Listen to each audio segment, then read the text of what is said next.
Anda kembali menyaksikan presentasi kami kelompok 10 Psikologi Perkembangan Masa Dewasa Akhir.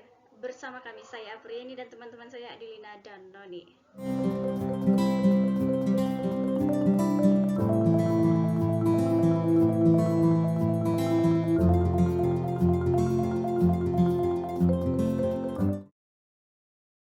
Kami akan membahas 7 poin ini. 1, 2, 3 akan saya sampaikan, 4 dan 5 akan sampaikan Adelina, 6 dan 7 akan disampaikan Noni. Yang pertama, ciri-ciri usia lanjut. Usia lanjut merupakan periode kemunduran fisik dan mental secara perlahan dan bertahap. Kemunduran fisik bukan karena penyakit, tetapi karena perubahan sel-sel tubuh menjadi melemah. Terkadang orang tua usia lanjut dikatakan seperti kanak-kanak karena tubuh mereka lemah dan tergantung pada bantuan orang lain, sehingga ini ditandai dengan periode kemunduran. Kedua, perbedaan individual pada efek menua, sifat bawaan, sosioekonomi, latar pendidikan, dan pola hidup yang berbeda. Tidak sama diratakan bahwa usia lanjut itu memiliki riwayat hidup penyakit yang berat, namun ada sebagian mereka yang menjaga pola hidupnya, pola makannya, sehingga pada tua mereka tidak memiliki riwayat penyakit yang terlalu berat. Yang ketiga, usia tua dinilai dengan kriteria yang berbeda. Dalam hal penampilan diri, apa yang dapat dan tidak dapat dilakukan. Dalam hal penampilan, usia lanjut tidak lagi berpenampilan seperti masa mudanya. Mereka menyesuaikan sesuai dengan usianya dan tidak mengikuti tren sekarang untuk berpenampilan. Yang keempat, stereotip orang usia lanjut. Usia yang tidak menyenangkan, berbagai humor dan canda, klise silut hidup bersama. Usia lanjut ditandai sering dengan keadaan lansia, dan mereka memiliki kemampuan pikun atau kelemahannya tidak mengingat meletakkan barang atau berpergian kemana, sehingga yang tinggal bersama mereka sulit untuk mengontrol, sehingga ini ditandai dengan sulit hidup bersama mereka. Yang kelima, sikap sosial terhadap usia lanjut. Usia lanjut merasa tidak bermanfaat bagi kelompok sosial. Ini dikarenakan seiring bertambahnya umur, mereka tidak memiliki tenaga yang kuat untuk bergabung dalam kelompok sosial tersebut, sehingga tidak memenuhi tugas dan tanggung jawab dalam sosial tersebut, dan usia lanjut memutuskan untuk tidak bergabung pada kelompok sosial tersebut. Yang keenam, mempunyai kelompok minoritas. Dalam beberapa hal mengecualikan mereka untuk tidak berinteraksi kelompok lainnya. Ketika memutuskan untuk tidak bergabung lagi dalam kelompok sosial, maka mereka dikecualikan karena memang benar-benar mereka tidak bisa mengikuti kegiatan dalam sosial tersebut, sehingga mereka memiliki kelompok yang dikecualikan. Yang ketujuh, menua membutuhkan perubahan peran, mengurangi perannya dalam urusan masyarakat dan sosial. Itu tadi, mereka mengurangi atau membatasi dalam kelompok sosial karena memang mereka tidak bisa lagi mengikuti ataupun tidak dapat menjalani tugas, tanggung jawab, ataupun interaksi lainnya. Yang kedelapan, penyesuaian yang buruk dalam bentuk perilaku yang buruk dengan tingkat kekerasan yang berbeda. Ada kadang usia lanjut ketika mereka memiliki penyakit dan dirawat, mereka tidak bisa dikontrol dengan sendirinya. Jadi mereka memutuskan untuk mencegah perlawanan itu dengan jika sakit terpaksa untuk memaksa merawat mereka atau memberikan obat kepada mereka. Yang kesembilan, keinginan menjadi muda. Status minoritas telah membangkitkan keinginan untuk muda karena mereka merasa terkucilkan atau merasa terasingkan, sehingga mereka dapat berpikir atau menginginkan kembali masa muda supaya mereka bermanfaat lagi kepada lainnya dan bergabung kepada masyarakat sosial. Karena tidak bisa lagi untuk bergabung pada masyarakat sosial dan menjadi kelompok minoritas, bukan berarti mereka tidak memiliki kegiatan ataupun tugas. Mereka memiliki tugas perkembangan usia lanjut. Yang pertama itu menyesuaikan diri dengan menurunnya kekuatan fisik dan kesehatan. Yang dulunya bertenaga kuat, masih muda, dan sekarang justru tenaganya lemah. Yang kedua, menyesuaikan diri dengan masa pensiun dan berkurangnya income penghasilan keluarga. Mereka harus bisa menyesuaikan diri di mana di saat mereka bekerja dan setelah pensiun. Di mana di sini penghasilannya berkurang dibandingkan dengan di saat kerja. Justru kadang-kadang di usia lanjut ini pengeluaran yang lebih besar sedangkan penghasilan yang kecil.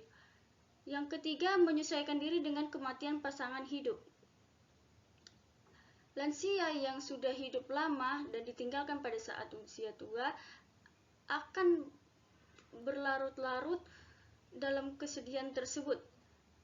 Untuk itu, lansia harus bisa menyesuaikan dirinya dalam menghadapi kematian pasangannya, meskipun kita ketahui bahwa hidup tanpa cinta adalah hampa dan kesunyian.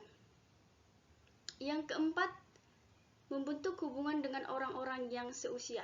Karena dampak ditinggalkan oleh pasangan hidup tersebut mengalami kesunyian dan hampa, mereka mengambil pengalihan dengan berinteraksi dengan seusianya supaya tetap berhubungan dan komunikasi dengan yang lainnya. Yang kelima, membentuk pengaturan kehidupan fisik yang memuaskan. Keadaan fisik yang memuaskan, lansia bukan berarti tidak lagi beraktivitas atau tidak lagi beraktivitas seperti pernah dilakukan di masa muda. Kegiatan yang bisa dilakukan dengan berolahraga atau menjaga pola makan juga bisa untuk diterapkan selagi atau semampunya sesuai dengan tenaganya tersebut, sehingga menghasilkan fisik yang memuaskan dan terhindar atau terjauh dari penyakit yang berat. Yang keenam, menyesuaikan diri dengan peran sosial secara luas. Dengan semuanya interaksi sosial tadi sangat terbatas, sehingga mereka harus bisa menyesuaikan dan menerima bahwa mereka benar-benar tidak lagi dalam mengambil tugas dalam kelompok sosial dan harus menerima bahwa mereka memang sudah waktunya untuk beristirahat atau menjaga pola makan atau dengan yang lainnya, dan tidak memaksakan diri dengan harus bergabung pada kelompok sosial tersebut. Kadang memang lansia makanya sering menginginkan seorang cucu atau sangat senang kali bertemu dengan cucu. Mereka akan memiliki tugas untuk menjaga cucu tersebut supaya tidak mengalami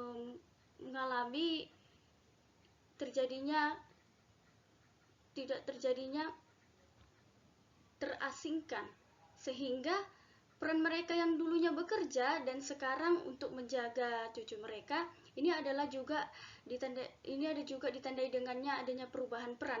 Mereka akan menjadi pengasuh cucu mereka dan menjadi teman mereka dalam menjalani kehidupan sehari-hari. Kita beralih ke penyesuaian diri terhadap fisik bagi usia lanjut. Yang pertama, perubahan penampilan, wajah berkerut, rambut putih dan menipis, bahu membungkuk, payudara bagi wanita mengendur, dan tangan kurus kering. Yang kedua, perubahan bagian dalam tubuh, menumpuknya garam mineral atau skeleton, perubahan sistem syaraf atau nervous system, dan isi perut viscera, perubahan bentuk. Yang ketiga, perubahan psikologis, denyut jantung, meningkatnya tekanan darah, penurunan jumlah waktu tidur. Yang keempat, perubahan panca indera. Yang mata, katarak melibatkan penebalan lensa mata yang menyebabkan penglihatan menjadi keruburan dan terdistorsi. Lalu glaukoma melibatkan kerusakan saraf optik karena tekanan yang diciptakan oleh penumpukan cairan di mata. Lalu degenerasi makula adalah penyakit yang melibatkan kerusakan makula retina yang berhubungan dengan pusat fokal lapang pandang. Lansia tidak terlepas dari penglihatan yang buruk. Sering kita temukan bahwa ada lansia yang memiliki mata katarak. Seperti abang saya berusia sekitar 76 tahun, dia memiliki mata yang katarak sehingga dia melakukan operasi yang dimulai dari satu persatu tahapannya. Itu nanti lensa pada matanya yang menutupi retinanya ini akan diangkat, dikorek pakai alat dokter tersebut dan setelah operasi itu akan mengeluarkan cairan darah sedikit dan ditutupi dan tidak boleh terkena oleh air, debu ataupun cahaya. Terkadang saya menghindar kontak mata langsung karena memang untuk mencegah terjadinya perih mata saya. Tetapi kadang saya tidak bisa menghindar karena untuk ada tahapan-tahapan tertentu memberikan obat cairan supaya mata tersebut tetap jernih dan mengalami kesembuhan. Lalu perubahan panca indera lagi yang tidak terlepas dari penglihatan, ada juga pendengaran. Diperkirakan bahwa 15% populasi di atas usia 65 tahun secara hukum tuli biasanya karena dengan degenerasi koklea, reseptor saraf utama untuk pendengaran di telinga bagian dalam.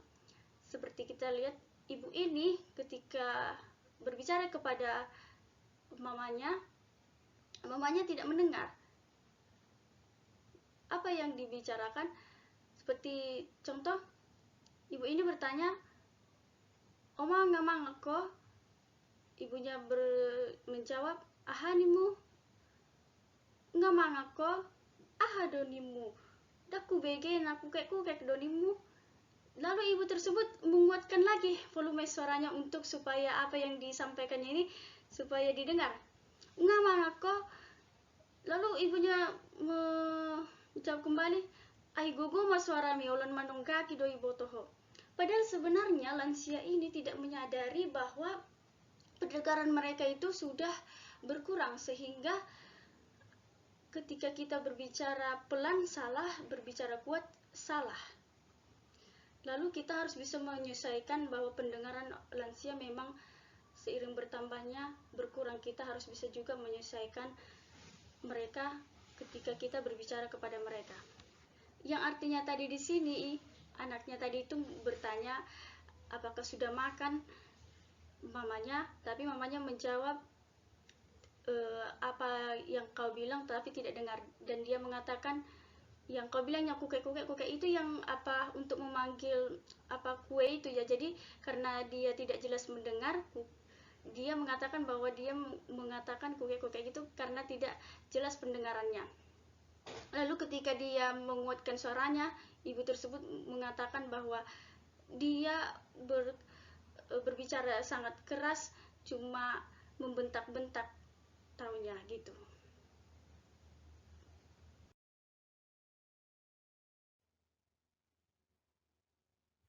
Lalu ada bau dan rasa. Kebanyakan orang dewasa yang lebih tua kehilangan sebagian dari indera penciuman atau rasa atau keduanya. Seperti inang saya berusia sekitar 95 tahun, ketika ada makanan yang sudah bermalam dan besoknya ia akan memakannya, saya melarangnya untuk makan dan dia menolak bahwa makanan ini masih layak dimakan. Bahkan mereka tak segan-segannya untuk memakan karena mereka suka dengan makanan itu dan tidak memperdulikan kualitas dari makanan tersebut karena memang mereka tidak mencium atau merasa lebih dalam lagi rasa makanan tersebut. Dan lansia juga tidak memiliki rasa sensitif, rasa pada lidah. Seperti inang saya tadi itu, bahwa ketika dia makan makanan kita, dia akan mengatakan bahwa makanan kita itu tidak mempunyai garam atau kurang garam, sehingga kadang makanannya dipisahkan khusus untuknya dan garamnya sangat banyak, baru dia bisa merasakan bahwa makanan tersebut ada rasanya.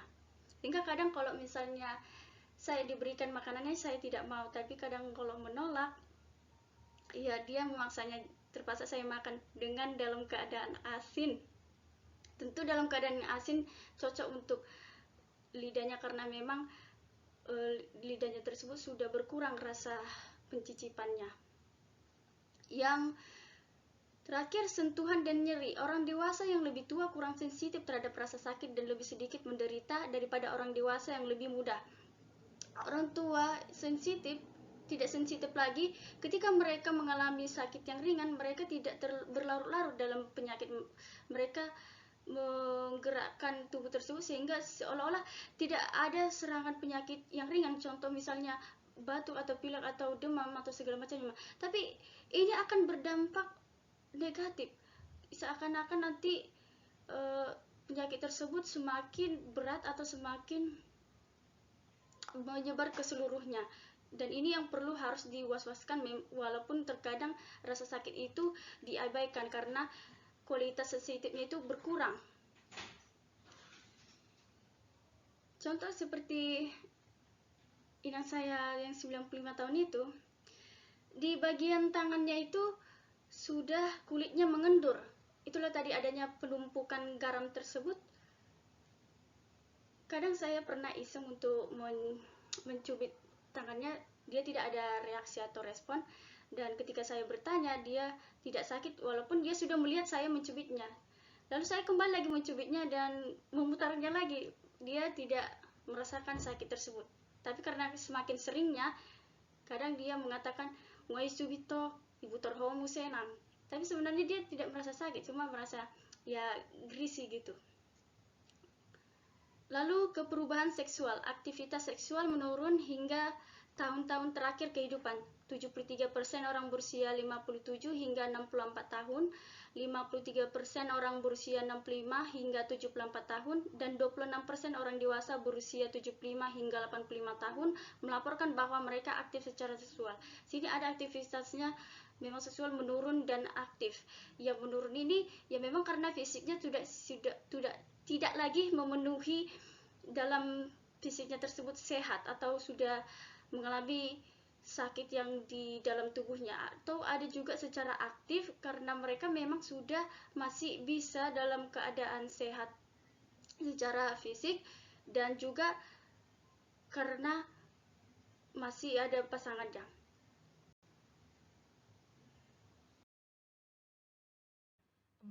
Perubahan kemampuan motorik pada usia lanjut. Yang ke-1, penurunan kekuatan paling nyata adalah kelunturan pada otot-otot dan otot-otot yang menopang tegaknya tubuh. Yang kedua, penurunan kecepatan dalam bergeraknya bagi orang usia lanjut dapat dilihat dari tes terhadap reaksi dan keterampilan dalam bergerak seperti pada menulis tangan. Yang ketiga, belajar keterampilan baru. Bahkan pada waktu usia lanjut, percaya bahwa keterampilan baru akan menguntungkan kepribadian mereka. Mereka lebih lambat dalam belajar dibandingkan orang yang lebih muda dan hasil akhirnya cenderung kurang memuaskan. Yang keempat, kekakuan. Orang usia lanjut cenderung menjadi canggung, yang menyebabkan sesuatu yang dibawa dan dipegang bertumpah dan jatuh, melakukan sesuatu yang tidak berhati-hati dan tidak dikerjakan secara tidak teratur. Yang kelima, perubahan kemampuan mental pada usia lanjut. 1. Penyebab perubahan dalam kemampuan mental, kerusakan dan menurunnya kondisi fisik, hilangnya kemampuan intelektual, lingkungan dan pendengaran buruk. Yang kedua, variasi perubahan mental, mengalami intelektual yang tinggi, memiliki bakat dan usia kronologis yang sama. Selanjutnya yang keenam itu adalah perubahan minat pada usia lanjut. 1. Minat pribadi. Minat dalam diri sendiri atau menguasai diri sendiri, minat pada penampilan atau tidak peduli terhadap penampilan, status ekonomi atau harus berhemat, dan tempat tinggal atau bisa disebut dengan sedikit minat untuk hidup sendiri. Yang kedua, minat sosial. Jenis kegiatan sosial yang mulai dihentikan atau tidak cocok dengan kebutuhan, sumber kontak sosial atau persahabatan dan pengumpulan formal, dan partisipasi sosial atau kurang aktif. 3. Minat terhadap keagamaan, yaitu ada yang meningkat dan ada pula yang menurun terhadap agama. 4. Minat untuk mati, yaitu kesehatan yang memburuk cenderung berfokus pada kematian. Lalu kita masuk ke bahaya penyesuaian pribadi pada usia lanjut. 1. Bahaya fisik. Yang pertama yaitu penyakit dan hambatan fisik atau sakit jantung, atau seperti sakit jantung, rematik, encok, pandangan dan pendengaran yang kurang. Yang kedua, kurang gizi yang disebut dengan makanan yang tidak diserap tubuh, gangguan sistem kelenjar endokrin tidak berfungsi. Yang keempat, gangguan gigi atau kehilangan gigi dan sulit mengunyah. Selanjutnya mengendurnya kemampuan seksual atau tidak mempunyai hubungan seksual. Dan yang terakhir kecelakaan atau disebut jatuh yang disebabkan pusing dan kondisi yang lemah.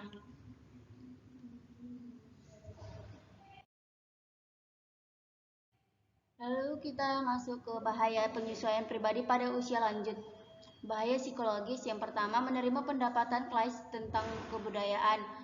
Menerima kepercayaan tradisional dan pendapat klise tentang kebudayaan dari suatu usia bahwa terlalu tua untuk belajar keterampilan baru.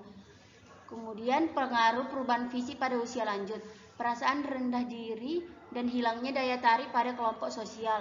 Selanjutnya perubahan dalam pola kehidupan, menetapkan pola hidup yang berbeda dengan keadaan masa lalu dan cocok untuk kondisi usia lanjut. Selanjutnya merasa bersalah karena menganggur, tidak bekerja lagi dan tanggung jawab rumah tangga berkurang banyak.